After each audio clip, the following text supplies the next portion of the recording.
বিশ্ব জলবায়ু সম্মেলনে যোগ দিতে স্কটল্যান্ডের উদ্দেশ্যে ঢাকা ছাড়লেন প্রধানমন্ত্রী শেখ হাসিনা। জলবায়ু তহবিলের কার্যকর বাস্তবায়ন সহ তুলে ধরবেন ৩ দফা প্রস্তাবনা। নিষিদ্ধ হলেও হাজারের ওপর পলিথিন কারখানা পুরান ঢাকায় রাতের আঁধারেই ছড়িয়ে যায় সারা দেশে। জড়িত পরিবেশ অধিদপ্তরের অসাধু কর্মকর্তা, অভিযোগ সংশ্লিষ্টদের। মা ইলিশ সংরক্ষণ কর্মসূচির পর এবার কাল থেকে জাটকা ধরায় নিষেধাজ্ঞা শুরু, চলবে টানা ৮ মাস। হতাশ জেলেরা, খাদ্য সহায়তা বাড়ানোর দাবি। ৫ দিনেও উদ্ধার করা যায়নি পাটুরিয়ায় উল্টে যাওয়া ফেরি আমানত শাহ। ঘাটে ৩ কিলোমিটার এলাকা জুড়ে যানজটে চালক ও যাত্রীদের ভোগান্তি। এবং জলবায়ু, কোভিড ও অর্থনীতিকে গুরুত্ব দিয়ে ইতালির রোমে চলছে G20 সম্মেলন। ন্যূনতম 15% কর্পোরেট করের ঐতিহাসিক চুক্তিতে সায় বিশ্ব নেতাদের।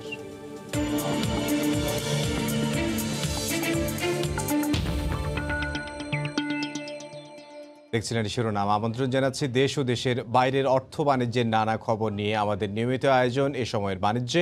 আপনাদের সঙ্গে আছে আমি ইমদাদুল হক। শুরুতেই আমরা একটি বাণিজ্য ছাড়া অন্য খবর জানবো। বিবাহ বিচ্ছেদ ছাড়াই তামিমাকে বিয়ে করার অভিযোগে আগের স্বামী রাজীবের করা মামলায় হাজিরা দিতে স্ত্রী ও শাশুড়ি সহ আদালতে এসেছেন ক্রিকেটার নাসির হোসেন। জামিন আবেদন করেছেন তারা। এই মুহূর্তে সিএমএম কোর্টে আছেন সহকর্মী আফজাল হোসেন। সরাসরি যাব তার কাছে। আফজাল, ক্রিকেটার নাসির হোসেন আদালতে হাজির হয়েছেন। সঙ্গে আছেন তার স্ত্রী তামিমা সুলতানা তাম্মি এবং তার শাশুড়ি সুমি আক্তার। এই তিনজনকে আদালত হাজির হওয়ার জন্য আজকে সমন দিয়েছিল। গত 30শে সেপ্টেম্বর এই মামলাটিতে পিবিআই চার্জশিট দিয়েছিল। পিবিআর চার্জশিটে যেটি বলা হয়েছে যে ক্রিকেটার নাসির হোসেন জেনে শুনে তামিমা সুলতানা তাম্মিকে বিবাহ করেছেন, কিন্তু তামিমা সুলতানা তাম্মি আগের স্বামী যে রাকিব তাকে ডিভোর্স দেননি, এটি পিবিআইয়ের তদন্তে উঠে এসেছে। এবং তামিমা সুলতানা তাম্মি এবং ক্রিকেটার নাসির হোসেন এবং নাসির হোসেনের শাশুড়ির বিরুদ্ধে বেশ কয়েকটি ধারায় অপরাধের প্রমাণ পেয়েছেন বলে পিবিআই আদালতে চার্জশিট দিয়েছে। পিবিআর চার্জশিটের পরে আদালত পিবিআর চার্জশিটটি আমলে নিয়েছেন। আমলে নেওয়ার পরে আজকে তাদেরকে আদালতে হাজির হওয়ার দিন ধার্য করা হয়েছিল। আপনারা দেখতে পাচ্ছেন হয়তো কিছুক্ষণ আগেই তারা আদালতে এসে উপস্থিত হয়েছেন এবং তারা এখন এজলাসে যাচ্ছেন। এজলাসে যাওয়ার পরে আজকে যেটি হবে যে এই তিনজন আদালতে আত্মসমর্পণ করবেন, করার পরে তারা জামিন আবেদন করবেন। যেহেতু মামলাটিতে চার্জশিট হয়েছে, চার্জশিট হওয়ার পরে যেটি হয় আইনি প্রক্রিয়া সেটি হচ্ছে যে আসামিকে জামিন নিতে হয়। এখন এই তিনজনকে জামিন নিতে হবে। অন্যদিকে যিনি মামলার বাদী রাকিব হোসেন তিনিও কিন্তু আদালতে এসে উপস্থিত হয়েছেন।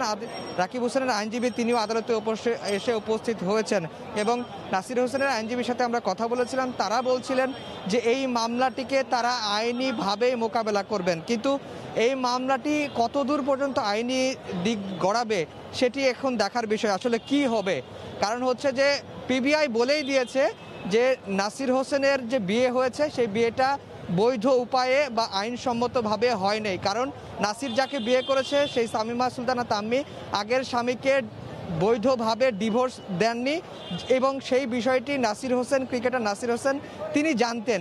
জানা সত্ত্বেও ক্রিকেটার নাসির হোসেন তামিমা সুলতানা তাম্মিকে এই গত বছরের বা এই বছরের 14ই ফেব্রুয়ারি বিশ্ব ভালোবাসা দিবসে অত্যন্ত জাঁকজমকপূর্ণ পরিবেশেই তিনি বিয়েটি করেছিলেন এবং বিয়ে করার পরেই কিন্তু তামিমা সুলতানা তাম্মির আগের স্বামী রাকিব হোসেন 24 ফেব্রুয়ারি আদালতে একটি মামলা করেছিলেন এবং মামলাটিও হয়েছিল বেশ কয়েকটি ধারায়। এর মধ্যে আনা হয়েছিল প্রতারণার অভিযোগ এবং যে জালিয়াতি করে ডিভোর্সের পেপারটি বিভিন্ন জায়গায় পাঠানো হয়েছে, সেই বিষয়গুলো নিয়েই কিন্তু ক্রিকেটার নাসির হোসেনের বর্তমান যে বউ তামিমা সুলতানা তাম্মি তার আগের স্বামী তামিমা তাম্মির আগের স্বামী এই মামলাটি করেছিলেন।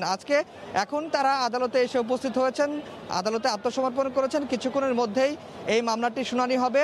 জামিন চেয়েছেন 3 আসামি, জামিন চেয়েছেন। এখন দেখা যাক আদালত জামিন দেন কিনা। আর জামিন দিলেও যেহেতু পিবিআই চার্জশিটে বলেই দিয়েছে যে তামিমা সুলতানা তাম্মিকে ক্রিকেটার নাসির হোসেন বৈধ উপায়ে বিয়ে করেননি, তাহলে এই বিয়ের বৈধতা কিভাবে আসবে সেটি কিন্তু এখন দেখার বিষয়। এই ছিল মুখ্য মহানগর হাকিম আদালত থেকে আমার কাছে সবশেষ খবর। ইমদাদ। মুখ্য মহানগর হাকিম আদালত থেকে যোগ দিয়েছিলেন সহকর্মী আফজাল হোসেন। এবার জানাবো অর্থ ও বাণিজ্যের খবর। জলবায়ু শীর্ষ সম্মেলন COP26-এ যোগ দিতে স্কটল্যান্ডের গ্লাসগোর উদ্দেশ্যে ঢাকা ছাড়লেন প্রধানমন্ত্রী শেখ হাসিনা। 2 সপ্তাহের সফরে যুক্তরাজ্য ও ফ্রান্সেও যাবেন সরকার প্রধানমন্ত্রী ও তার সফর সঙ্গীদের বহনকারী বিমান বাংলাদেশ এয়ারলাইন্সের ফ্লাইটটি সকাল 9:20 হজরত শাহজালাল আন্তর্জাতিক বিমানবন্দর থেকে গ্লাসগোর প্রেস্ট উইক বিমানবন্দরের উদ্দেশ্যে ছেড়ে যায়। 1 নভেম্বর গ্লাসগোতে জলবায়ু সম্মেলনে বক্তব্য রাখবেন প্রধানমন্ত্রী, তুলে ধরবেন 3 দফা প্রস্তাবনা। এছাড়া কমনওয়েলথ মহাসচিবের সঙ্গেও বৈঠক করবেন প্রধানমন্ত্রী। সেখানে থেকে প্রধানমন্ত্রী যুক্তরাজ্য ও ফ্রান্সে যাবেন। প্যারিসে ইউনেস্কোর 75তম বার্ষিকীর অনুষ্ঠানে যোগ দেবেন সরকার প্রধান। বঙ্গবন্ধুর নামে একটি আন্তর্জাতিক পুরস্কার বিজয়ীদের হাতে তুলে দেবেন প্রধানমন্ত্রী। সফর শেষে আগামী 13 নভেম্বর ঢাকার উদ্দেশ্যে প্যারিস ত্যাগ করবেন শেখ হাসিনা।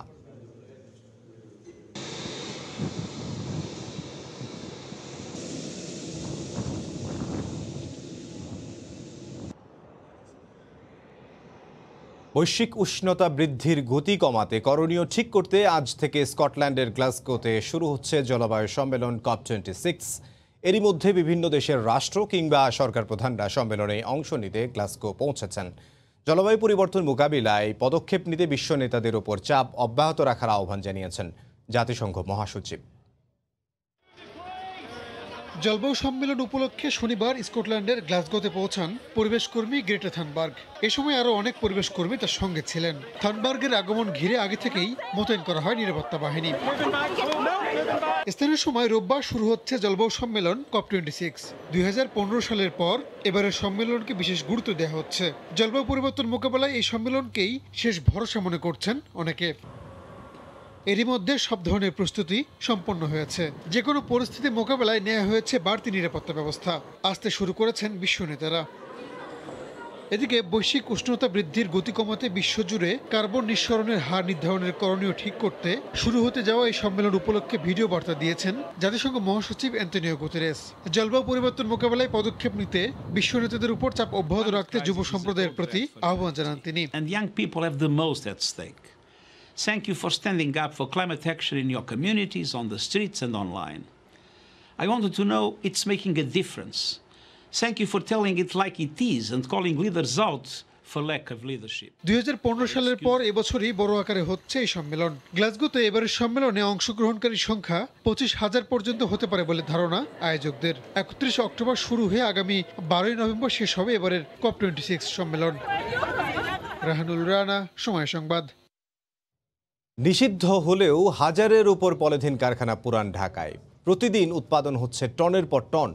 রাতের আঁধারেই তা ছড়িয়ে দেয়া হচ্ছে দেশের বিভিন্ন স্থানে। শুধু তাই নয়, এসব কারখানা চালাতে যে উচ্চ ক্ষমতার বিদ্যুৎ ব্যবহার করা হয় তাও অবৈধ। স্থানীয় প্রভাবশালীদের নিয়ন্ত্রণে পুরান ঢাকা এখন পলিথিন সিন্ডিকেটের কবজায়। বিশেষজ্ঞরা বলছেন, পরিবেশ অধিদপ্তরের কিছু কর্মকর্তার যোগ সাজসেই চলছে এসব নিষিদ্ধ পলিথিন কারখানা। পাভেল আহমেদের ক্যামেরায় বিস্তারিত জানাচ্ছেন সাদাত রহমতুল্লাহ। নিষিদ্ধ পলিথিন তবুও নিত্যদিন বাজারে বৈধতা দিয়েই ক্রেতার হাতে তুলে দিচ্ছে বিক্রেতা। 19 বছর ধরে বাজারে দাপট পলিথিনের। ভোক্তাদের অভিযোগ থাকলেও বন্ধ নেই উৎপাদন। সরকার বারবার পদক্ষেপ নেয় যে পলিথিন বন্ধ করো। একবারে উৎপাদন যারা মেল টেল আনছে এদের মেল সেল সব ধ্বংস করে দেখ, নাহলে সরকার এটা বিক্রি করে নিয়ে যাক সিজ করে। তো এটা উৎপাদন না করতে পারলে বাজারে ছড়াইব না। সফল যদি হইতো তাহলে তো থাকতোই না। বারবার করে চেষ্টা করে কিন্তু স্ট্রংলি ধরে না। পয়সা খায় পুলিশরা, পয়সা খায় কর্মকর্তারা, বুঝলেন না, সব তো ঘুষখোর। পুরান ঢাকা ইতিহাস ঐতিহ্যে ঘেরা এই নগরীতে বাসা বেঁধেছে অবৈধ পলিথিন। প্রায় বাড়ির নিচে আছে নিষিদ্ধ পলিথিন কারখানা। দিনের বেলা নীরব থাকা পুরান ঢাকা রাতের গভীরতার সাথে বাড়ে অলিগলির ব্যস্ততা। প্রতিটি কারখানা ব্যস্ত পলিথিন তৈরিতে। প্রথমে পুরাতন পলিথিন ভেঙে তৈরি করা হয় দানা, সেখান থেকে তৈরি করা হয় পলিথিন। তথ্য বলছে পুরান ঢাকার ইসলামবাগ, চকবাজার, কাবরাঙ্গীচর সহ বিভিন্ন এলাকায় কয়েক হাজার পলিথিন কারখানা গড়ে উঠেছে। দানার পর পলি হবে। জি, এগুলো প্রথমে সংগ্রহ করেন, তারপরে এখানে আয়না দানা হয়। দানা থেকে অন্য কারখানা আবার কিনে নেয়, হেরানি পলিথিন বানায়। এসব নিষিদ্ধ পলিথিন নিয়ন্ত্রণে রয়েছে শক্তিশালী সিন্ডিকেট। কারখানায় মাসে চাঁদা দিতে হয় 15,000 টাকা, যার সাথে জড়িত স্থানীয় প্রশাসন থেকে পরিবেশ অধিদপ্তরের কিছু কর্মকর্তা। এসব নিষিদ্ধ পলিথিন কারখানার সন্ধানে গেলে বাধা দেয় কারখানা মালিক।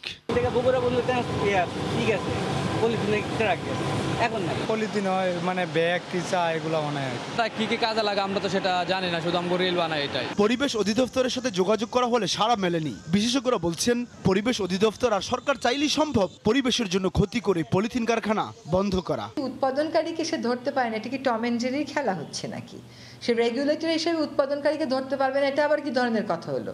অবশ্যই সে জানে, এবং সে যদি না জানে তাহলে সে এই উৎপাদনকারীরা কোথায় সাপ্লাই দেয় সে সেই সাপ্লাই চেনে গিয়ে আঘাত হানুক। আইন বাস্তবায়ন করার ক্ষেত্রে সরকারকে উদ্যোগ নিতে হবে, আইন প্রায়োগিক করার জন্য সরকারকে বিকল্প ব্যবস্থা নিশ্চিত করতে হবে। তথ্য মতে শুধু রাজধানীতে দিনে প্রায় 1.5 কোটি পলিথিন ব্যাগ জমা হচ্ছে।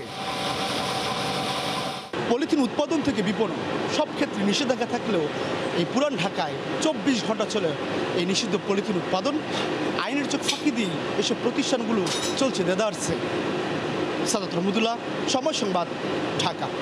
পাটুরিয়া দৌলতদিয়া নৌ রুটে ফেরি আমানত শাহ উল্টে যাওয়ার পর থেকে বন্ধ রয়েছে ঘাটটি। এতে চাপ বাড়ায় পাটুরিয়া ঘাটের 3 কিলোমিটার এলাকা জুড়ে দীর্ঘ যানজটের সৃষ্টি হয়ে চরম দুর্ভোগে পড়েছেন যাত্রী ও চালকরা। পাটুরিয়ার 5 নম্বর ঘাটে উল্টে যাওয়া ফেরি আমানত শাহ এখনও উদ্ধার হয়নি। উদ্ধারে চলছে অভিযান। এতে 5 নম্বর ঘাটটি সাময়িকভাবে বন্ধ রয়েছে। এছাড়া উদ্ধার করা যানবাহনগুলো রাখা হয়েছে পাটুরিয়ার 2 নম্বর ট্রাক টার্মিনালে। এতে ঘাট এলাকায় সৃষ্টি হয়েছে তীব্র যানজটের। চরম ভোগান্তিতে পড়েছেন এই নৌ রুটে চলাচলকারীরা। এদিকে নষ্ট হয়ে গেছে উদ্ধার হওয়া যানবাহনের যন্ত্রাংশ। এছাড়া উদ্ধারের পর কর্তৃপক্ষ সেগুলো হস্তান্তর না করায় বিপাকে পড়েছেন যানবাহনের শ্রমিক ও মালিকরা।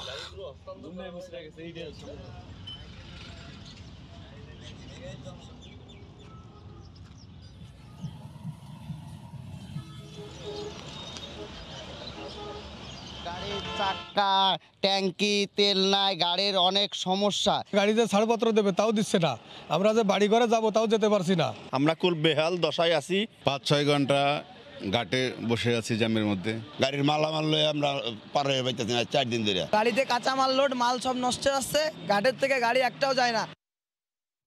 এ বিষয়ে সবশেষ পরিস্থিতি জানবো। এই মুহূর্তে ঘাটে আছেন সহকর্মী মোহাম্মদ ইউসুফ আলী। সরাসরি যাব তার কাছে। ইউসুফ, এখনকার কি তথ্য রয়েছে আপনার কাছে?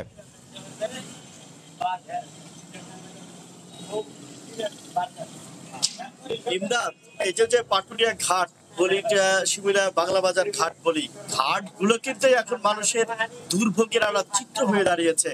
অর্থাৎ একদিকে এই যে সচল ঘাট অচল হয়ে রয়েছে, ফেরিও কিন্তু 5 দিন অতিবাহিত হয়ে যাচ্ছে, এখনো উদ্ধারের কোনো কিন্তু তৎপরতা আমরা দেখছি না। সেই ক্ষেত্রে যদি বলি যে এই যে আমানত শাহ ফেরিটি 5 দিন ধরে ডুবে রয়েছে, এই ঘাটটা তো বন্ধই রয়েছে, এবং রোস্তম নঙ্গর করাতে কিন্তু 4 নম্বর ঘাটের ডাউন পকেটটাও বন্ধ রয়েছে। যদি বলি শুধু 3 নম্বর ঘাট এবং 4 নম্বর ঘাটের 2টা পকেট সচল রয়েছে, যার কারণে কিন্তু আজকে 3 কিলোমিটার পর্যন্ত তীব্র যানজটের সৃষ্টি হয়েছে। অন্যদিকে যদি বলি যে পাটুরিয়া দৌলতদিয়া নৌ রুটের যে ফেরিটি আসলে আমানত শাহ দুর্ঘটনা বলি, যার উল্টে যাওয়া বলি, যে পানিতে ডুবে যাওয়ার কথা বলি, একটাই কারণে হয়েছে, সেটা হচ্ছে এই যে চালক মাস্টার যারা এই সাথে সম্পৃক্ত রয়েছে তাদেরই কিন্তু গাফিলতিতে এই কাজটা হয়েছে। এবং কি যদি বলি যে আজকে যারা এখানে ব্যবসায়ী রয়েছে, শ্রমিক রয়েছে, তারা যারা ক্ষতিগ্রস্ত হয়েছে তার উপরেও কিন্তু তারা ক্ষতিগ্রস্ত হচ্ছে। কারণ এইটা 4 দিনে 14টি বড় যানবাহন আর হচ্ছে 4টি মোটর বাইক উদ্ধার করা হয়েছে, কিন্তু সমস্ত মালামাল কিন্তু এখনো এই যে ফেরির মধ্যে রয়ে গিয়েছে অথবা পদ্মায় রয়েছে। আরো কিছু উদ্ধারের জন্য আজকে গতকাল আমাদের বলা হয়েছিল বলে চিরুনি অভিযান করা হবে, সেই জন্য কিন্তু আসলে আজকে সকল গণমাধ্যম কর্মীরা এখানে ভিড় করেছে সকাল থেকেই, কিন্তু উদ্ধার কাজ কিন্তু আজকে শুরু হয়নি। তো আমি এখানকার যারা ফায়ার সার্ভিসের কর্মী রয়েছে তাদের সাথে কথা বলেছি, তারা বলছে আমরা তৈরি রয়েছি। কোস্ট গার্ড বলছে আমরা তৈরি আছি, নৌ পুলিশ বলছে আমরা তৈরি আছি, কিন্তু উদ্ধার কাজ কিন্তু শুরু হয়নি। তারা বলছে আন্তঃ মন্ত্রণালয়ে একটি বৈঠক বসেছে, সেই বৈঠকের যে সিদ্ধান্ত আসবে তারপরে কিন্তু এই যে ফেরি উত্তোলন বা উদ্ধার কাজ তারা চালাবে। পাটুরিয়া, দৌলতদিয়া, নরোটে মোট 17টি ফেরির মধ্যে 9টি ফেরি কিন্তু লক্কর ঝক্কর এবং 2টি ফেরি ফিটনেসবিহীন রয়েছে। এই ছিল ইমদাদ আমার কাছে পাটুরিয়া ঘাট থেকে সর্বশেষ খবর। মোহাম্মদ ইউসুফ আলী, মানিকগঞ্জের পাটুরিয়া ঘাট থেকে। দেখছেন এ সময়ের বাণিজ্য। মা ইলিশ সংরক্ষণ কর্মসূচি শেষ হতে না হতেই ফের 1 নভেম্বর থেকে শুরু হচ্ছে জাটকা ধরায় নিষেধাজ্ঞা। 30 জুন পর্যন্ত 8 মাস চলবে এই কর্মসূচি। এ সময় নিয়মিত অভিযান পরিচালনার কথা জানিয়েছে মৎস্য বিভাগ। এতে হতাশ জেলেরা। কর্মসূচি চলাকালে খাদ্য সহায়তা আরও বাড়ানোর দাবি তাদের। পটুয়াখালী থেকে মোহাম্মদ মনির হোসেন বাদলের পাঠানো তথ্য ও সুজন দামের ছবি নিয়ে রিপোর্ট। মা ইলিশ সংরক্ষণে অক্টোবরে 22 দিন বন্ধ ছিল সাগরে ও নদীতে মাছ ধরা। ফের 1 নভেম্বর থেকে 8 মাস বন্ধ থাকবে জাটকা ধরা। জেলেদের অভিযোগ 22 দিনের কর্মসূচিতেই তারা ক্ষতিগ্রস্ত। নদীতে জাল ফেললে কিছু জাটকা আটকাবেই। নতুন কর্মসূচিতে তাদের দারিদ্র্য আরও বাড়বে। তাই প্রকৃত জেলেদের তথ্য হালনাগাদ করে খাদ্য সহায়তার পরিমাণ আরও বাড়ানোর দাবি মৎস্য ব্যবসায়ীদের। আবার ওই 65 দিনের অবরোধ, কারণ আমরা কোথায় যাব? বড় জালে যদি জাটকি ধরলে আমাকে জাল শুদ্ধ চালান দিয়ে দেব। যারা তোরা থেকে হুন্ডা চালায়, গাড়ি ঘোড়া চালায়, কৃষি কাজ করে, কিন্তু হেরায় পায়, কিন্তু আমরা জালিয়ারা পাই না। অবরোধের মধ্যে চাল দেন 20 কেজি 30 কেজি হাতে সংসার চলে, চাউলই দিলেন, বাদ বাকি জিনিস কোথায় পাবো আমরা? 8 মাস মাছ না ধরার কারণে যে সহায়তাটা দিচ্ছে, আর্থিক সহায়তা, চাউল গমের সহায়তা, সেটিকে প্রকৃতভাবে নিরূপণ করে সঠিক জেলেদেরকে মধ্যে বিতরণ করার জন্য। জাটকা রক্ষা করলে ইলিশের উৎপাদন বাড়বে, আবার জেলেদেরও এই সময়ে সাহায্য দরকার। তাই বিষয়টি সমন্বয়ের পরামর্শ বিশেষজ্ঞদের। কোনোভাবে জেলেরা এই ছোট ইলিশের বাচ্চাগুলোকে বা জাটকাগুলোকে ধরতে না পারে, এই জন্য জেলেদেরও দিকেও তাকাইতে হবে। কারণ যেহেতু তারা এই মাছ ধরে খায়, তাদের ভিজিএফের ব্যবস্থা করতে হবে, আর্থিক সহযোগিতা সরকার যতটুকু পাবে ব্যবস্থা করতে হবে। 8 মাসের কর্মসূচি চলাকালে প্রকৃত জেলেদের পরিবারকে খাদ্য সহায়তার আওতায় আনার আশ্বাস মৎস্য বিভাগের। আমরা বিভিন্ন মত বিনিময় সভা, সচেতনতা সভা, এই কার্যক্রমগুলো আমরা করব। এর পাশাপাশি আমাদের বিকল্প কর্মসংস্থান হিসেবে জেলেদেরকে আমরা গরু বিতরণ, জাল বিতরণ, এই কার্যক্রমগুলো আমাদের পাশাপাশি অব্যাহত আমাদের থাকবে। পটুয়াখালী জেলায় নিবন্ধিত 67,680 জন মৎস্যজীবীর মধ্যে 53,000 জেলে এই 8 মাসের 4 মাস 40 কেজি করে ভিজিএফ এর চাল পাবেন। সময় সংবাদ, পটুয়াখালী। নদীতে মিলছে নানা আকারের ইলিশ, আর সেই ইলিশের চালান নিয়ে জেলে এবং ব্যাপারীরা ফিরছেন চাঁদপুরের পাইকারি প্রধান মাছের মোকাম বড় স্টেশন বাজারে। বাজারে ইলিশ সরবরাহের খবর জানবো, সেখান থেকে আমাদের সঙ্গে সরাসরি যোগ দিচ্ছেন সহকর্মী ফারুক আহমদ। ফারুক। ইমদাদ, আপনি জানেন যে 22 দিনের যে কর্মসূচি ছিল মা ইলিশ রক্ষার, সেই কর্মসূচি গত 6 দিন আগে শেষ হয়েছে। তারপর থেকে চাঁদপুরের যে প্রধান পাইকারি বাজারটি আছে, বিশেষ করে ইলিশ নির্ভর বড় স্টেশন মাছঘাট, সেখানে মোটামুটি ইলিশের একটা সরবরাহ রয়েছে। তার মধ্যে আজ সকাল থেকে কিন্তু ব্যবসায়ীদের যে একটা প্রত্যাশা ছিল যে পর্যাপ্ত পরিমাণ ইলিশ পাওয়া যাবে, আসলে সেই পরিমাণ ইলিশ আজকে এখানে ওঠেনি, ফলে দামটা কিন্তু বেড়ে গেছে। অর্থাৎ গত কয়েকদিনের তুলনায় আজকে 200 থেকে 300 টাকা প্রতি কেজি ইলিশের দাম বেড়েছে। ফলে যারা ক্রেতা আছেন বিভিন্ন স্থান থেকে, তাদের মধ্যে এক ধরনের অস্বস্তি আছে। আর ব্যবসায়ীদের কথা হলো যে মূলত মৌসুমের এখন যে সময়টি আছে, অর্থাৎ শীত চলে আসছে, শীতে মূলত আসলে ইলিশের মৌসুম না, ফলে এখন যে মাছটি পাওয়া যাচ্ছে এটি তাদের জন্য এক ধরনের বোনাস হলো। বিগত দিনে তাদের যে ব্যবসা ছিল, সেই ব্যবসায় আসলে তাদের এই ইলিশের সেই চাহিদা পূরণ হয় না। অর্থাৎ তারা যেমনটা প্রত্যাশা করেছিল যে 22 দিনের পর নতুন করে বেশ কিছু ইলিশের সরবরাহ থাকবে, একই সঙ্গে তার আগেও তারা প্রচুর পরিমাণ ইলিশ পাবেন, যেটি এই মোকাম থেকে দেশের বিভিন্ন স্থানে সরবরাহ করা হবে। আসলে সেটি তাদের পূরণ হয়নি। ফলে আমাকে সকালে চাঁদপুর মৎস্য বণিক সমিতির যিনি সভাপতি আব্দুল বারী জমাদার মানিক, তিনি খুব ক্ষোভের সঙ্গে বলেছেন যে আসলে মূলত গণমাধ্যমে যেটি প্রচার করা হচ্ছে সেইভাবে কিন্তু তারা পাচ্ছেন না। অর্থাৎ তার একটা খেদোক্তি ছিল যে এখানে যারা গণমাধ্যমে কর্মী আছেন, যারা ইলিশের উপর রিপোর্ট করেন, তারা সবসময় বাড়িয়ে বলেন। আসলে তার এটি ব্যক্তিগত একটা ক্ষোভ ছিল বা তার একটা কষ্ট ছিল। তিনি আমাকে এটাও বলেছেন যে এখন যে ইলিশগুলো পাওয়া যাচ্ছে মূলত এটি একটা বোনাস, অর্থাৎ এখন কিন্তু ইলিশ মাছের মৌসুম নয়। তারপরও ব্যবসায়ীরা এখনও একটা অপেক্ষায় আছেন, অর্থাৎ আর কয়টা দিন যদি তারা এই যেই পরিমাণ এখন ইলিশ বাজারে সরবরাহ হচ্ছে, অর্থাৎ আজকের এই যে সবচেয়ে বড় পাইকারি যে বাজারটি আছে এখানে যে পরিমাণ ইলিশের সরবরাহ হয়েছে সেটি নিয়ে আসলে তারা মূলত স্বস্তি নেই। তাদের প্রত্যাশা ছিল যে শুধু সকালে 2-3 ঘন্টা ইলিশ সরবরাহ থাকবে এমনটি নয়, সকাল থেকে সন্ধ্যা পর্যন্ত বাজারে ভরপুর থাকবে, এতে হয়তো তাদের যে প্রত্যাশা সেটি পূরণ হবে। কিন্তু 1.5-2 ঘন্টা যে ইলিশের বাজারটি জমে এই ইলিশ দিয়ে আসলে মূলত ব্যবসায়ীদের প্রত্যাশা পূরণ হচ্ছে না। ফলে তারা বরাবরে বলে যাচ্ছেন যে তাদের যে চাহিদা, অর্থাৎ বাজার যে সরবরাহের যে চাহিদা আছে সেই সরবরাহ তারা অর্থাৎ মাছের যোগান দিতে পারছেন না। ফলে এই নিয়ে তাদের মধ্যে এক ধরনের হতাশা দুশ্চিন্তা বহর করেছে। আর যারা ক্রেতা বিভিন্ন স্থান থেকে এসেছেন তারা বলেছেন যে আসলে চাঁদপুরে যেইটা ইলিশের দাম তারা শুনেছেন সেটা তাদের ঢাকা, কুমিল্লা সহ বিভিন্ন অঞ্চলে তার চাইতে অনেক কম দামে তারা ইলিশ পাচ্ছেন। তো এই ছিল আমার কাছে চাঁদপুরের পাইকারি মাছের বাজার বড় স্টেশন থেকে সব শেষ। ইমদাদ, চাঁদপুর থেকে ফারুক আহমদ। দেখছেন এ সময়ের বাণিজ্য। আলু উৎপাদনের শীর্ষ জেলা মুন্সিগঞ্জে মৌসুম শুরুর আগেই সার সংকট দেখা দিয়েছে। সিন্ডিকেটের কারসাজিতে দাম বাড়াসহ পর্যাপ্ত সার মিলছে না বলে অভিযোগ কৃষক ও খুচরা বিক্রেতাদের। প্রশাসন ও কৃষি বিভাগ বলছে সংকট সৃষ্টিকারীদের বিরুদ্ধে ব্যবস্থা নেওয়া হবে। নাসিরউদ্দিন উজ্জ্বলের রিপোর্ট, ছবি তুলেছেন আবু সাইদ। মুন্সিগঞ্জের ধলেশ্বরী তীর ঘেঁষে চর মুক্তারপুরে খোলা আকাশের নিচে বাফার স্টক করা হয়েছে সার। রাসায়নিক সারের খোলা স্তূপ থেকেই হচ্ছে বস্তাবন্দি, ভর্তি করা হচ্ছে ট্রাকে। এত সার তারপরও আলু উৎপাদনের শীর্ষ জেলায় মৌসুম শুরুর ঠিক আগে সার সংকট।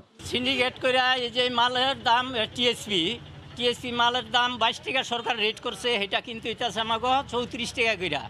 আর ইউরিয়া সার রেট করে দিছে 16 টাকা, এটা কিন্তু এটা আমাকে 20 টাকা 22 টাকায়। সারটা কিন্তু আছে বাড়তি দাম দিয়ে সিন্ডিকেট করে, কারণ খুচরা দোকানদার এই কারণে বাড়তি দামে বেচতে আছে। এই জায়গায় আপনার লাগবে 50 টন, ওই জায়গায় যদি আপনার 10 টন থাকে তা মালে তো হাহাকার পড়বে, তখন ঠিক আছে কৃষক বাধ্য আর দামটা নিতেইব।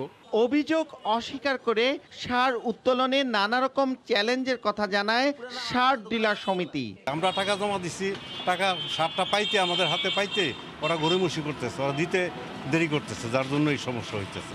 প্রশাসন ও কৃষি বিভাগ বলছে পর্যাপ্ত সার রয়েছে, সংকট সৃষ্টিকারীদের বিরুদ্ধে ব্যবস্থা নেওয়া হবে। যদি আমদানিকারকের কাছ থেকে আমাদের মালটা নিয়মিত ডেলিভারি পেয়ে যায়, আমার মনে হয় যে মার্কেটের চাহিদা থাকবে না। সুনির্দিষ্ট কারোর বিরুদ্ধে, কোনো ডিলারের বিরুদ্ধে আপনাদের অভিযোগ আছে, অবশ্যই আমরা আইনগত ব্যবস্থা নেব, এ বিষয়ে কোনো ছাড় দেওয়া হবে না। চলতি আলু মৌসুমে 13,110 metric ton urea, 9,386 metric ton TSP ও 9,880 মেট্রিক টন এমওপি সার প্রয়োজন। জেলায় 78 বিসিআইসি ও 153 বিএডিসি ডিলার এবং প্রায় 300 সাব ডিলার রয়েছে। মৌসুমে 38,000 হেক্টর জমিতে আলু আবাদের লক্ষ্যমাত্রা নির্ধারণ করেছে কৃষি বিভাগ। নাসিরউদ্দিন উজ্জ্বল, সময় সংবাদ, মুন্সিগঞ্জ। নাটোরের বাজারগুলোতে প্রতিদিনই শীতকালীন সবজির সরবরাহ বাড়ছে, তবে এখনও কমেনি দাম। ভালো দর পেয়ে কৃষকদের মুখে হাসি ফুটেছে। সবজির দাম নিয়ন্ত্রণে আসতে আরও 1 মাস সময় লাগবে বলে জানালেন ব্যবসায়ীরা।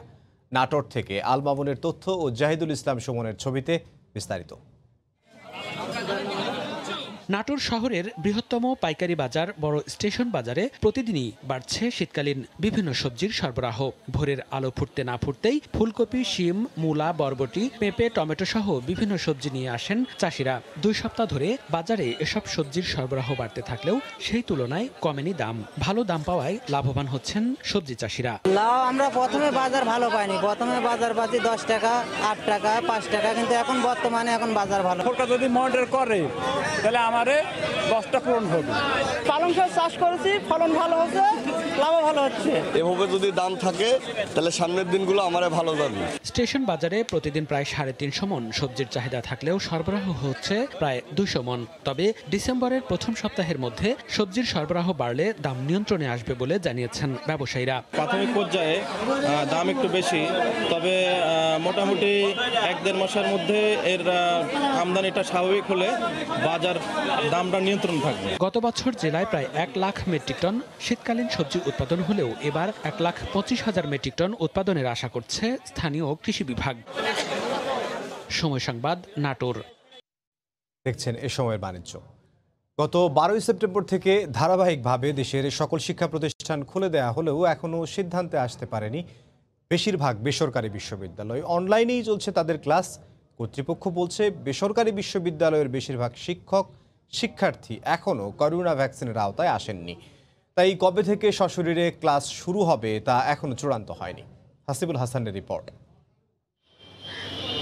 অতিমারি করোনায় থমকে যাওয়া শিক্ষাজীবন প্রাণ পেয়েও যেন পাচ্ছে না। অর্ধেকের বেশি শিক্ষার্থীকে টিকার আওতায় এনে পাবলিক বিশ্ববিদ্যালয়গুলো সশরীরে ক্লাস নেওয়া শুরু করলেও পিছিয়ে প্রাইভেটের শিক্ষার্থীরা। ব্যবহারিক কিছু বিষয় ছাড়া গত বছরের 17 মার্চ থেকে অনলাইন ক্লাসেই সীমাবদ্ধ তাদের শিক্ষা জীবন। দীর্ঘদিনের ক্ষতি পুষিয়ে নিতে শিক্ষার্থীরা ফিরতে চান ক্যাম্পাসে। প্রাইভেট ইউনিভার্সিটিগুলো টিকার আওতায় এনে আমাদের ইউনিভার্সিটিগুলোতে খুলে দেওয়া হোক, অ্যান্ড আমাদের ক্লাস করেন ক্যাম্পাসে ক্লাস করার সুযোগ করে দেওয়া হোক। অনেকে কিন্তু টিকার আওতায় চলে এসেছে, তো যারা এসেছে তাদের নিয়ে অবশ্যই ক্লাসটা শুরু করা উচিত। একই সঙ্গে এত শিক্ষার্থীর করোনা টিকার আওতায় আনার ক্ষেত্রে আসলে শুধুমাত্র যে শুধু বিশ্ববিদ্যালয় কর্তৃপক্ষই পারে না, এর সঙ্গে সমন্বয়ের ব্যাপারও আছে। ইউজিসির দেওয়া নির্দেশনা মেনে কেন ক্লাসরুমে পাঠদান করা হচ্ছে না এমন প্রশ্নের জবাবে প্রাইভেট বিশ্ববিদ্যালয়ের উপাচার্যরা বলছেন বেশিরভাগ শিক্ষার্থী এখনো টিকা পাননি। সবার স্বাস্থ্যের বিষয়টি মাথায় রেখেই এখনো অনলাইন ক্লাসের উপর নির্ভরশীল তারা। চেষ্টা করা হচ্ছিল যে স্পেশাল টিকা প্রাইভেট ইউনিভার্সিটি 104টা প্রাইভেট বিশ্ববিদ্যালয় আছে তাদের জন্য স্পেশাল অ্যারেঞ্জ করার, কিন্তু ফোকাসটা এখন পর্যন্ত আমরা দেখেছি যে পাবলিক ইউনিভার্সিটি কেন্দ্রিক। তো আমাদেরও অন ক্যাম্পাস যদি টিকার ব্যবস্থা করা হয়, আমাদের যারা এখনো বাকি আছে তারা পাবে। আমরা ইউজিসির চাহিদা অনুযায়ী তাদের কাছে আমাদের স্ট্যাটিস্টিক্সটা দিয়েছি। তবে বিশ্ববিদ্যালয় মঞ্জুরি কমিশনের দাবি দেশের প্রায় 70টি প্রাইভেট বিশ্ববিদ্যালয়ে সশরীরে ক্লাস হচ্ছে, বাকিদের যে কোনো ধরনের সহযোগিতা করতে প্রস্তুত তারা। প্রাইভেট ইউনিভার্সিটিতে কিন্তু ক্লাস শুরু হয়ে গেছে। আগে যেমন শুধু তাদের ক্লাস ছিল অনলাইন বেস, কিন্তু এখন কিন্তু সামনাসামনি তারা ক্লাস হচ্ছে এবং আমাদের কর্তৃপক্ষ 2-4টি ইউনিভার্সিটি সারপ্রাইজ ভিজিটও করেছে। ইউজিসির তথ্য মতে দেশে বিশ্ববিদ্যালয় পর্যায়ের শিক্ষার্থী 42 লাখ। প্রথম ডোজ টিকা নিয়েছেন 15 লাখ আর দ্বিতীয় ডোজ টিকা নিয়েছেন প্রায় 3 লাখ। টিকার জন্য সুরক্ষা অ্যাপে নিবন্ধন করেছেন প্রায় 27 লাখ। সেই হিসাবে এখনও প্রায় 15 লাখের বেশি শিক্ষার্থী টিকা নিবন্ধনের আওতায় আসেনি। বিশ্ববিদ্যালয় মঞ্জুরি কমিশনের নির্দেশনা অনুযায়ী শিক্ষক ও শিক্ষার্থীদের প্রত্যেককেই কোভিড-19-এর কমপক্ষে 1 ডোজ টিকা না পাওয়া পর্যন্ত কিংবা টিকা নেওয়ার জন্য নিবন্ধিত না হওয়া পর্যন্ত ক্যাম্পাসে সশরীরে ক্লাস শুরু করা যাবে না। হাসিবুল হাসান, সময় সংবাদ, ঢাকা। ইমারত নির্মাণ আইন না মেনেই ব্রাহ্মণবাড়িয়া পৌরসভা এলাকায় নির্মাণ করা হচ্ছে বহুতল ভবন। এতে ভূমিকম্প, অগ্নিকাণ্ড সহ দুর্ঘটনার ঝুঁকি বাড়ছে। যথাযথ তদারকির অভাবেই অসাধু ভবন মালিকরা এই সুযোগ নিচ্ছে বলে পৌরবাসীর অভিযোগ। পৌর কর্তৃপক্ষ জানায় ভবন নির্মাণের অনুমতি দেয় জেলা প্রশাসন। আইন ভঙ্গকারীদের বিরুদ্ধে ব্যবস্থা নেওয়ার আশ্বাস জেলা প্রশাসকের। ব্রাহ্মণবাড়িয়া থেকে উজ্জ্বল চক্রবর্তী তথ্য ও জুয়েল রহমানের ছবি নিয়ে রিপোর্ট। ব্রাহ্মণবাড়িয়া পৌরসভায় 6 তলার বেশি ভবন নির্মাণে বিধিনিষেধ রয়েছে, তবুও নির্মাণ করা হচ্ছে 14 তলা পর্যন্ত ভবন। ইমারত আইন না মেনে ভবন নির্মাণ করায় আগুন, ভূমিকম্প সহ নানা দুর্ঘটনার ঝুঁকি বাড়ছে।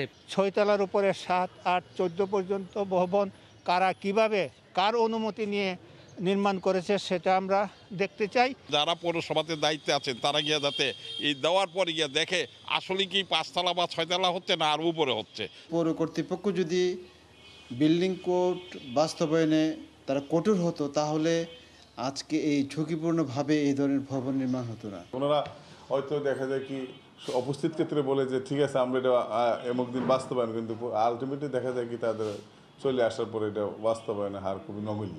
পৌর কর্তৃপক্ষ জানায় জেলা প্রশাসনের সংশ্লিষ্ট শাখায় অনুমতি মেলে ভবন নির্মাণের। প্রভাবশালী মহলের চাপে ব্যবস্থা নেওয়া যায় না। তাদেরকে আমরা সময় সময় চিঠিপত্র দিছি এবং বন্ধ করার জন্য বলছি। অনেক সময় দেখা যায় প্রভাবশালী মহলের কারণে আমরা হয়তো এগুলি একটা জায়গা স্টপ হয়ে যেতে হচ্ছে। তবে ভবন নির্মাণে আইন অমান্যকারীদের বিরুদ্ধে ব্যবস্থা নেওয়ার আশ্বাস জেলা প্রশাসকের। কেউ যদি বেআইনি বিল্ডিং তৈরি করেন, এ বিষয়ে অবশ্যই তিনি বেআইনি কাজ করেছেন বিধায় তাকে আইনের আওতায় আনা হবে। প্রায় 18 বর্গ কিলোমিটারের ব্রাহ্মণবাড়িয়া পৌরসভায় 2.25 লাখ মানুষের বসবাস। সময় সংবাদ, ব্রাহ্মণবাড়িয়া। মৌলভীবাজারে সোয়ান গ্রুপের ডিলারদের নিয়ে এক আলোচনা ও মত বিনিময় সভা অনুষ্ঠিত হয়েছে। শনিবার শহরের রেস্ট ইন রেস্তোরাঁর হল রুমে আয়োজিত এই সভায় প্রধান অতিথি হিসেবে উপস্থিত ছিলেন সোয়ান গ্রুপের চেয়ারম্যান ও ব্যবস্থাপনা পরিচালক কবিউদ্দিন খান। এতে অংশ নেন জেলার 7টি উপজেলার 35 জন ডিলার। এ সময় তারা ব্যবসায়িক বিভিন্ন সুবিধা অসুবিধার কথা তুলে ধরেন। পরে একটি র্যাফেল ড্র অনুষ্ঠিত হয়। বিজয়ীদের সোয়ান গ্রুপের বিভিন্ন সামগ্রী উপহার হিসেবে দেওয়া হয়। অনুষ্ঠানে আরও উপস্থিত ছিলেন সোয়ান গ্রুপের জেনারেল ম্যানেজার কাজী আবু হায়দার সহ অনেকে।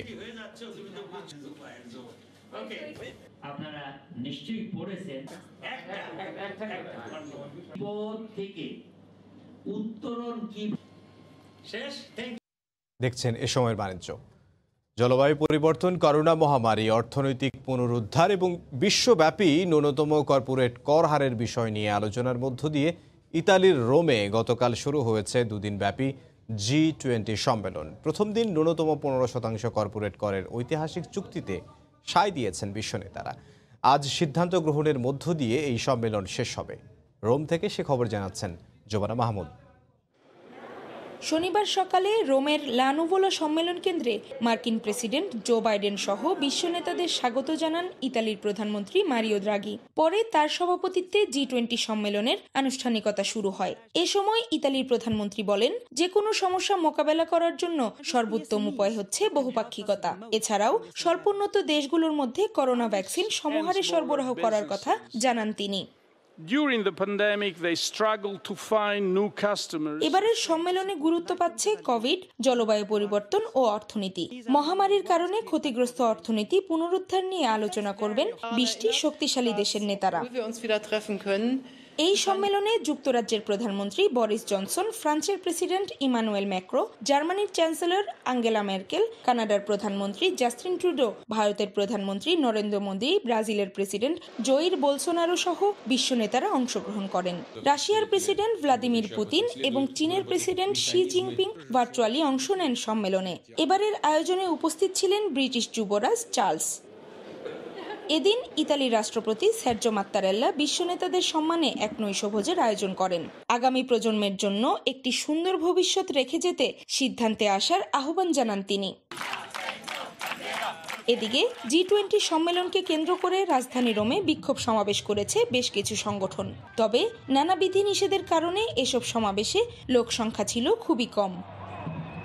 জুমানা মাহমুদ, সময় সংবাদ, রোম, ইতালি। একটি সেতু কেবল 2 জনপদের মধ্যে সংযোগ স্থাপন করেনি, সমৃদ্ধ করেছে শহরের পর্যটন খাতকেও। বলছি পর্তুগালের পোর্তো শহরের দৃষ্টিনন্দন দম লুইস এক সেতুর কথা। ডুরো নদীর ওপর নির্মিত ঐতিহ্যবাহী সেতুটির সৌন্দর্য উপভোগ করতে বিশ্বের বিভিন্ন দেশ থেকে পর্যটকরা ছুটে যান সেখানে। পোর্তো থেকে তারিকুল হাসান আশিকের রিপোর্টে বিস্তারিত। বন্দরনগরী পোর্তো ও ভিলা নোভা দা গায়া, এ দুটো শহরের মাঝখানে সংযোগ স্থাপন করা দৃষ্টিনন্দন সেতু দম লুইস এক। দ্বিতল এই মেটাল ব্রিজটি পর্তুগালের নির্মাণ শৈলীর এক অনন্য উদাহরণ, যেটি নির্মাণ করেছে বিখ্যাত আইফেল টাওয়ারেরই নির্মাতা প্রতিষ্ঠান। সেতুর উপর থেকে দেখা পোর্তোর সৌন্দর্যও নজর কাড়বে যে কারো। 1881 সালে শুরু হয়ে সেতুটির নির্মাণ কাজ শেষ হতে সময় লাগে 5 বছর। এতে ব্যবহার করা 172 মিটার দৈর্ঘ্যের স্টিল স্প্যানটি তখন কোনো সেতুতে ব্যবহার করা দীর্ঘতম স্প্যান হিসেবেই বিবেচিত। সেতুটির নিচতলা সাধারণ যানবাহন এবং উপরের তলা রাখা হয়েছে ট্রাম এবং পথচারী পারাপারের জন্যে। নির্মাণশৈলীর পাশাপাশি সেতু থেকে পোর্তো ও গায়া একসাথে দুটো শহরের সৌন্দর্য উপভোগ করতে সব ঋতুতেই পর্যটকরা আসেন এখানে। অনেক পর্যটক প্রমোত্তরী বা ঐতিহ্যবাহী ছোট ছোট নৌকা নিয়ে ঘুরে দেখেন ডোরো ভ্যালি। ঘুরতে আসেন বাংলাদেশিরাও। ব্রিজও যে পর্যটন আকর্ষণের কেন্দ্র হতে পারে এটা পোর্তো না আসলে বোঝা যেত না। পোর্তো শহরটি আমরা একদিন নামই শুনেছি, কিন্তু পোর্তো শহর যে এত সুন্দর এবং পর্তুগাল তৈরি হওয়া এই পোর্তোকে ঘিরেই। কারণ পোর্তো যখন খ্রিস্টপূর্ব 300 শতাব্দীতে আসলে রোমানরা এখানে এসেছিলেন এবং এই পোর্তো ডোরো ভ্যালি দেখেই তারা এখানে সভ্যতা করেন এবং সেই কারণে আজকের এই পর্তুগাল। দম লুইস সেতুর সৌন্দর্যে ম্লান হয়েছে পোর্তো শহরের আরও 5টি দৃষ্টিনন্দন সেতু। তবে পোর্তো শহরের পরতে পরতে ছড়িয়ে ছিটিয়ে থাকা ইতিহাসের নিদর্শন দেখতেও পর্যটকদের গন্তব্য পোর্তো। তারিকুল হাসান আশিক, সময় সংবাদ, পোর্তো, পর্তুগাল। সংযুক্ত আরব আমিরাতের দুবাইয়ে জিম প্রতিষ্ঠার মাধ্যমে অভাবনীয় সাফল্য পেয়েছেন বাংলাদেশি বিলাল হোসেন। শুধু তাই নয়, বিশ্ববিখ্যাত বডি বিল্ডারদের কাছে তার জিমটি সেরা হিসেবে খ্যাতি পেয়েছে। শিবলি আল সাদিক জানাচ্ছেন বিস্তারিত। 2001 সালের দুবাইয়ের জুমেইরা এলাকায় ভিআইপি জিম নামে একটি শরীরচর্চা প্রতিষ্ঠানে সাধারণ ক্লার্ক হিসেবে এসেছিলেন মোহাম্মদ বেলাল হোসেন। এরপর ধীরে ধীরে supervisor, trainer, manager, general manager এবং বর্তমানে তিনি এই প্রতিষ্ঠানের একমাত্র কর্ণধার। এই ধরনের একটি প্রতিষ্ঠান করার ক্ষেত্রে 8 থেকে 10 মিলিয়ন দিরহাম খরচ হয় বলে জানান বিলাল হোসেন, যা বাংলাদেশি টাকায় প্রায় 25 কোটি টাকা। এটার পিছনে আমার অনেক পরিশ্রম আছে। বাট দিস পরিশ্রমের পিছনে আসলে যখন একটা জিনিস আপনি ভালোবাসেন বা you love to do this, then you don't feel tired for that. তো এটা এই কারণে আমার কাছে এটা পরিশ্রম মনে হয় না। সো সবসময় এটা আমার কাছে মনে হচ্ছে যে এটা this my thing, I have to do, এটা আমার জব, আমার করতে হবে। বিলাল হোসেন মালিকানা বুঝে নেয়ার 21 বছর পর আবারও উদ্বোধন করা হচ্ছে ভিআইপি জিম নামে এই প্রতিষ্ঠানটি। উদ্বোধনী অনুষ্ঠানে যোগ দিতে যুক্তরাষ্ট্র থেকে ছুটে এসেছেন বিশ্বের সেরা বডি বিল্ডার রনি কোলম্যান। আরেক লিজেন্ডারি বডি বিল্ডার কেভিন শেভরনি এই প্রতিষ্ঠানটি পরিদর্শনের জন্য বর্তমানে দুবাই অবস্থান করছেন। আমি অনেক বাঙালি ভাইদেরকে বলবো, আপনারা আপনার ফিটনেসটা ধরে রাখুন, আপনারা আমাদের জিমে আসুন, VIP gym. They have very good equipment, and they have very educated personal trainers. আমাদের অন্য স্টাফ আছে, ট্রেনার, যেমন পাকিস্তানি আছে, ইন্ডিয়ান আছে, ইংলিশ আছে, ইউরোপিয়ান আছেন, আরও অনেক আছে। আমরা একসাথে আমরা মিলেমিশে এখানে আছি। Have passion for the thing that you love to do. এই প্রতিষ্ঠানটি ভিআইপিদের কাছে অত্যন্ত জনপ্রিয় হলেও প্রবাসী বাংলাদেশিদের জন্য ব্যাপক ছাড় দিয়েছেন বেলাল হোসেন। শিবলি আল সাদিক, সময় সংবাদ, সংযুক্ত আরব আমিরাত। ছোটবেলায় চকলেট খাননি এমন কাউকে পাওয়া দুষ্কর, কিন্তু কখনো কি চকলেটের তৈরি জামা পরার কথা ভেবেছেন? সম্প্রতি ফ্রান্সের রাজধানী প্যারিসে শুরু হলো এমনই এক প্রদর্শনী অনুষ্ঠান, যেখানে তারকারা চকলেটের তৈরি বিভিন্ন ডিজাইনের জামা পরে হাজির হয়েছেন মঞ্চে। বিশ্বের বিভিন্ন প্রান্ত থেকে আসা চকলেট প্রেমীদের উপস্থিতিতে মুখরিত হয়ে উঠেছে এবারের আসর। কারো জামার কারুকাজ করা হয়েছে চকলেট দিয়ে, আবার কারো পুরো পোশাকটাই চকলেটের তৈরি। প্যারিসের চকলেট ট্রেড শোতে এভাবেই বাহারি রকমের পোশাক পরে মঞ্চে হাজির হন তারকারা। গেল সপ্তাহে ফ্রান্সের প্যারিসে শুরু হয়ে গেল স্যালন দু চকলেট ট্রেড শোর 26তম আসর। শত শত প্রদর্শক হাজির হন চকলেট নিয়ে নিজেদের সৃজনশীলতার জানান দিতে। সেই সঙ্গে প্রতি বছর হাজার হাজার দর্শক প্যারিসের পার্ক দেস এক্সপোজিশনে ভিড় করেন এই ব্যতিক্রমী প্রদর্শনী উপভোগ করতে। আমার পোশাকের ডিজাইনার বিখ্যাত চিত্রশিল্পী পিকাসোর কাজ দেখে অনুপ্রাণিত হয়ে আজকের অনুষ্ঠানের জন্য এই বিশেষ পোশাক তৈরি করে দিয়েছেন। এখানে অনেক অর্থবহ প্রতীক ব্যবহার করা হয়েছে। এই জামার পুরোটাই চকলেটের তৈরি, ওর ওজন 12 কেজি। এবারের অনুষ্ঠানের প্রতিপাদ্য পুনর্জন্ম। করোনার কারণে গত বছর ট্রেড শো আয়োজন না হলেও এবছর সংক্রমণ কমে আসায় জাঁকজমকপূর্ণভাবে এ চকলেট প্রদর্শনীর আয়োজন করা হয়। বিশ্বের বিভিন্ন প্রান্ত থেকে চকলেটিয়ার, প্যাটিসিয়ার, মিষ্টান্ন, কোকো উৎপাদনকারী দেশ সহ অন্যান্য কারিগরদের মেলা বসে এখানে। প্যারিসে আয়োজিত এই ট্রেড শো চলবে 1 নভেম্বর পর্যন্ত। শায়লা রহমান, ইমা, সময় সংবাদ। এ সময়ের বাণিজ্যের শীর্ষ সংবাদগুলো জানিয়ে দিচ্ছি আরও একবার। বিশ্ব জলবায়ু সম্মেলনে যোগ দিতে স্কটল্যান্ডের উদ্দেশ্যে ঢাকা ছাড়লেন প্রধানমন্ত্রী শেখ হাসিনা। জলবায়ু তহবিলের কার্যকর বাস্তবায়ন সহ তুলে ধরবেন 3 দফা প্রস্তাবনা। নিষিদ্ধ হলেও হাজারের ওপর পলিথিন কারখানা পুরান ঢাকায় রাতের আঁধারেই ছড়িয়ে যায় সারা দেশে। জড়িত পরিবেশ অধিদপ্তরের অসাধু কর্মকর্তা, অভিযোগ সংশ্লিষ্টদের। এবং 5 দিনেও উদ্ধার করা যায়নি পাটুরিয়ায় উল্টে যাওয়া ফেরি আমানত শাহ। ঘাটে 3 কিলোমিটার এলাকা জুড়ে যানজটে চালক ও যাত্রীদের ভোগান্তি। এই ছিল এই সময়ের বাণিজ্যে। সঙ্গে থাকুন সময়।